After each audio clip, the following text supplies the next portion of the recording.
இது 7ஆம் மாதம் எக்ஸ்பிரி டேட்டு. 7ஆம் மாதம் எக்ஸ்பிரி ஆகிருக்கு. 3 பேரும் 7ஆம் மாதம் எக்ஸ்பிரி ஆகிருக்கு. அது பேர் எப்படி சேல்ஸ் பண்ணுறீங்க? யார் அது? நீங்கள் தான் எடுத்து கொடுக்குறீங்க. இப்போ பார்த்தானே கொடுக்கணும். அதை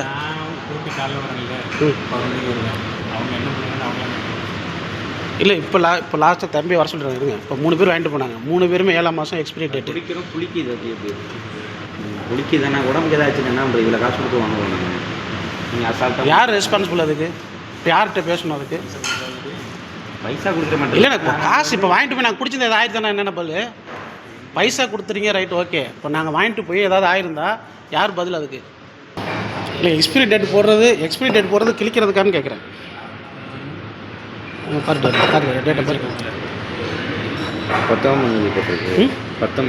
19/7 இன்னைக்கு தேதி 21.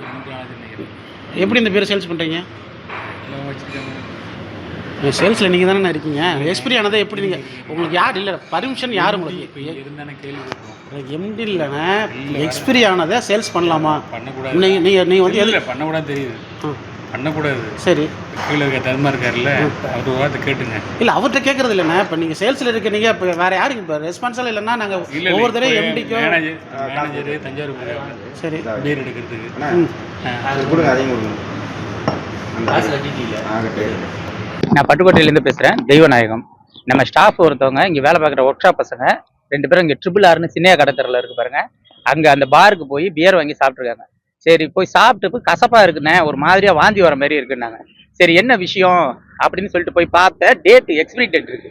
சரி, இது இப்படியே விடக்கூடாது அப்படின்னு சொல்லிட்டு நாங்கள் என் நண்பர் 2 பேரும் தான் போனோம். போயிட்டு அங்கே நாங்கள் ஒரு நார்மலாக கேட்டோம், பியர் கொடுங்கன்னு. அவங்க மறுபடியும் அந்த பியரை எக்ஸ்பிரி டேட் கிழிச்சிட்டு தான் கொடுக்குறாங்க.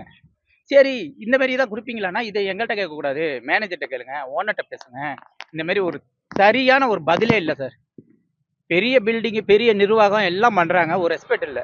இதை குடிச்சிட்டு ஏதோ ஒன்று ஆகியிருந்தா என்ன சார் இந்த நிர்வாகம் என்ன பதில் சொல்ல போகுது? நான் அது உள்ள, ஆமாம் சார், ஒரு 70-80 பேர் இருந்தாங்க. நான் போய் உள்ள நின்று சத்தம் போட்டால் அது சரி வராது அப்படின்னு சொல்லிட்டு தான் நான் ஸ்டிக்கர் இந்த இதெல்லாம் உங்கள்கிட்ட காட்டியிருக்கேன். இப்போ என்ன பண்ண போகிறேன், போய் காவல்துறையில் கம்ப்ளைண்ட் கொடுத்துட்டு உணவு கட்டுப்பாடு வாரியத்தில் கம்ப்ளைண்ட் கொடுக்கலான்னு இருக்கேன். நீங்களும் பார்த்து அதுக்கு உதவி செய்யுங்க சார், தக்க நடவடிக்கை எடுங்க.